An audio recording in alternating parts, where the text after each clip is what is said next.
హన్మకొండ జిల్లా ఎల్కతుర్తి మండల కేంద్రంలోని వరంగల్ కరీంనగర్ జాతీయ రహదారి 563పై వెళ్లే ప్రయాణికులు గ్రానైట్ డస్ట్తో తీవ్ర ఇబ్బందులు పడుతున్నారు. ఫ్యాక్టరీల ఓనర్లు అక్రమంగా అర్ధరాత్రి వేళ టిప్పర్లతో డస్ట్ తరలిస్తుండగా రోడ్డు వెంట డస్ట్ కారిపోయి విపరీతంగా దుమ్ములేస్తుంది. హనుమకొండ జిల్లా ఎల్కతుర్తి గోపాల్పూర్ రోడ్లో దాదాపు 40 గ్రానైట్ కట్టింగ్ పరిశ్రమలు ఏర్పాటు చేశారు. అందులో గ్రానైట్ పలుకలు కట్ చేసే సమయంలో ఎపోక్సీ రెసిన్ అనే రసాయనాలు వినియోగిస్తున్నారు. వాటి వ్యర్థాల డస్ట్ని ప్రత్యేకంగా నిర్మించిన సంపులలో నిల్వ చేయాలి. కానీ రైతుల భూములను గ్రానైట్ ఫ్యాక్టరీల యజమానులు లీజుకు తీసుకొని బహిరంగంగా డంప్ చేస్తున్నారు.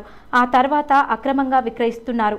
ఇదే క్రమంలో 3 కిలోమీటర్ల మేర దుమ్ముతో ప్రయాణికులు అవస్థలు పడుతున్నారు.